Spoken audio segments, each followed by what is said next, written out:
Bismillahirrahmanirrahim. Assalamualaikum warahmatullahi wabarakatuh. Apa kabar siswa-siswi SMP ITA Insan Taqwa yang Ibu sayangi? Semoga kalian sehat-sehat selalu dan tetap semangat untuk terus belajar ya.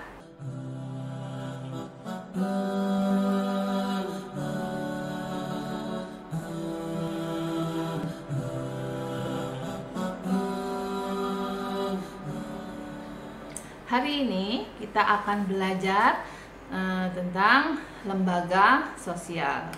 Lembaga sosial merupakan wadah sekumpulan norma sosial yang tersusun secara sistematis dalam rangka memenuhi berbagai kebutuhan hidup manusia. Nah, lembaga sosial berisi kumpulan norma yang ditaati oleh individu yang menjadi bagian dari lembaga sosial.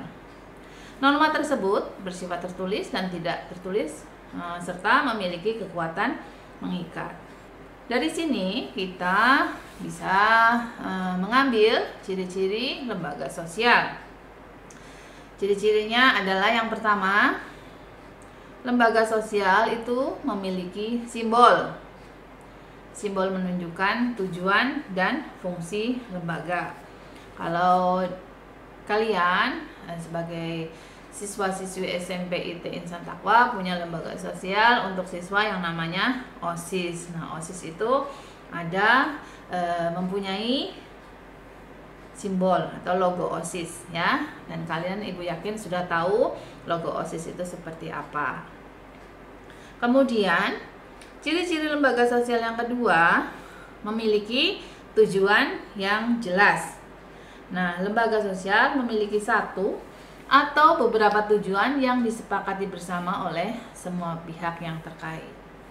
Selanjutnya, ciri-ciri lembaga sosial yang ketiga memiliki norma tertulis dan tidak tertulis. Norma tersebut bersifat mengikat dan wajib ditaati oleh individu yang merupakan anggotanya. Kemudian, ciri selanjutnya adalah memiliki tingkat kekekalan tertentu. Artinya, umur suatu lembaga lebih panjang daripada umur mereka yang menggunakannya. Misalnya, sebagai contoh ya, DPR itu dibentuk pada awal kemerdekaan bangsa Indonesia. Nah, DPR dibentuk untuk merancang berbagai undang-undang yang berlaku di Indonesia. Keberadaan dan tugas lembaga DPR masih dipertahankan hingga sekarang meskipun keanggotaannya telah berganti. Ciri yang kelima, lembaga sosial itu memiliki alat kelengkapan. Lembaga sosial membutuhkan alat kelengkapan untuk mencapai tujuan yang telah ditetapkan.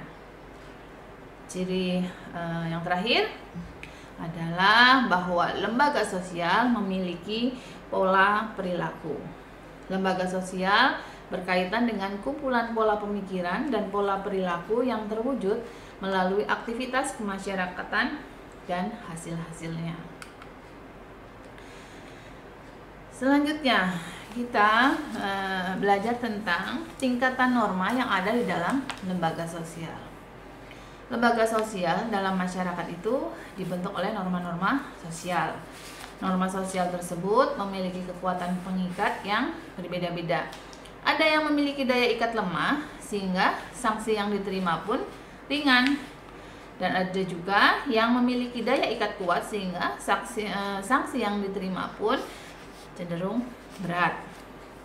Adapun tingkatan norma, yang pertama adalah cara, kemudian kebiasaan, selanjutnya tata kelakuan, adat istiadat, dan yang terakhir adalah hukum. Setelah mengetahui tingkatan norma, kita lihat apa sih fungsi lembaga sosial. Yang pertama, lembaga sosial itu memberikan pedoman dalam bertingkah laku. Nah, dengan adanya nilai dan norma, masyarakat tuh memiliki batasan mengenai baik dan buruk, benar dan salah, serta terpuji dan tercela. gitu. Sehingga masyarakat itu dapat menerapkan nilai dan norma dalam bertingkah laku agar terhindar dari perilaku yang menyimpang. Fungsi lembaga sosial yang kedua adalah menjaga keutuhan masyarakat. Terbentuknya lembaga sosial itu dapat menghimpun dan mempersatukan anggota masyarakat. Fungsi yang ketiga adalah mendorong sistem pengendalian sosial. Lembaga sosial ini memiliki fungsi kontrol sosial, artinya lembaga sosial dapat mengendalikan dan mengawasi perilaku anggota masyarakat. Baik, selanjutnya kalau tadi kita sudah belajar tentang fungsi lembaga sosial, kita pelajari kembali tentang jenis-jenis lembaga sosial. Yang pertama ada lembaga keluarga. Ini yang merupakan dasar ya. Keluarga terbentuk dari ikatan perkawinan. Keluarga merupakan lembaga primer dalam masyarakat. Dan pada dasarnya keluarga dibedakan menjadi keluarga inti yang terdiri dari ayah, ibu, dan anak. Dan selain keluarga inti ada juga yang namanya keluarga kerabat, paman, bibi, pak de, bude, dan lain sebagainya. Apa fungsi lembaga keluarga? Yang pertama ada fungsi reproduksi untuk melanjutkan keturunan. Kemudian ada fungsi proteksi, yaitu memberikan perlindungan sehingga menimbulkan rasa aman bagi anggota keluarga. Kemudian lembaga keluarga juga berfungsi sebagai sosialisasi, menanamkan nilai dan norma-norma yang ada. Fungsi selanjutnya dalam lembaga keluarga adalah fungsi afeksi, yaitu memberikan kasih sayang. Fungsi ekonomi dalam lembaga keluarga ini untuk mencukupi kebutuhan ekonomi keluarga. Selanjutnya ada fungsi pengawasan sosial dan juga ada fungsi pemberian status. Lembaga yang kedua ada namanya lembaga agama. Nah, lembaga agama ini merupakan sistem keyakinan dan praktik keagamaan yang telah dilakukan dan dirumuskan serta dianut secara luas oleh masyarakat karena dianggap perlu dan benar. Fungsi lembaga agama yang pertama adalah pedoman manusia untuk menjalin hubungan dengan Tuhan, sesama manusia, dan juga manusia dengan alam. Agama ini juga merupakan sumber kebenaran dalam meraih kebahagiaan hidup di dunia dan juga di akhirat. Agama juga memberikan pedoman dalam bertingkah laku sehingga mencegah manusia melakukan tindakan yang menyimpang. Lembaga selanjutnya ada lembaga pendidikan. Nah, lembaga pendidikan yang seperti kita tahu adalah tempat atau wadah yang menaungi berlangsungnya proses pendidikan yang bertujuan memberi bekal ilmu dan keterampilan kepada peserta didik. Nah, lembaga pendidikan ini memiliki dua fungsi. Ada dua fungsi ya. Yang pertama ada fungsi nyata atau manifest dan juga fungsi tersembunyi atau laten. Fungsi manifest lembaga pendidikan yang pertama mempersiapkan anggota masyarakat untuk mencari nafkah demi memenuhi kebutuhan hidup. Kemudian menanamkan keterampilan dalam demokrasi serta menyediakan tenaga pembangunan, yaitu tenaga terlatih, terdidik, dan terampil. Kalau fungsi laten lembaga pendidikan atau fungsi yang tersembunyi dalam lembaga pendidikan yang pertama adalah mengurangi pengawasan dan pengendalian orang tua. Selanjutnya, memperpanjang masa remaja dan menunda masa dewasa peserta didik. Terakhir, fungsi laten lembaga pendidikan adalah mengajarkan peserta didik berpikir kritis. Jenis lembaga sosial selanjutnya ada lembaga ekonomi. Nah, lembaga ekonomi merupakan sistem norma yang berguna mengendalikan proses pemenuhan kebutuhan hidup masyarakat. Lembaga ekonomi mengatur aktivitas produksi, distribusi, dan juga konsumsi. Lembaga ekonomi di Indonesia mengelola berbagai jenis usaha perekonomian berdasarkan beberapa sektor. Contohnya ada sektor agraris atau pertanian ya, termasuk juga perkebunan, kemudian perdagangan, industri, dan juga jasa.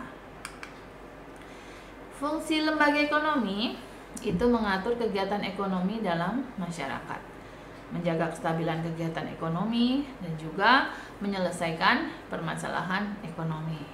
Termasuk di dalamnya fungsi lembaga ekonomi adalah mengatur sistem pengupahan pekerja dan memberikan pedoman melakukan pertukaran barang dan jasa. Selanjutnya jenis lembaga selanjutnya adalah lembaga politik, di mana politik itu merupakan kegiatan masyarakat yang menyangkut proses menentukan dan melaksanakan sistem kenegaraan. Munculnya lembaga politik itu berawal dari kebutuhan masyarakat untuk hidup dengan aman, damai, dan tertib. Jadi fungsi lembaga politik itu memaksa masyarakat menaati norma, kemudian mengarahkan masyarakat memilih pemimpin, menengahi permasalahan, melindungi masyarakat, dan juga menyalurkan aspirasi politik. Lembaga selanjutnya adalah lembaga hukum. Nah, lembaga hukum ini berwenang menegakkan hukum yang berlaku dalam masyarakat. Lembaga hukum melengkapi lembaga-lembaga sosial lain untuk memenuhi harapan masyarakat terhadap keadilan. Pihak-pihak penegak hukum antara lain adalah hakim, jaksa, polisi, advokat, dan petugas lembaga pemasyarakatan.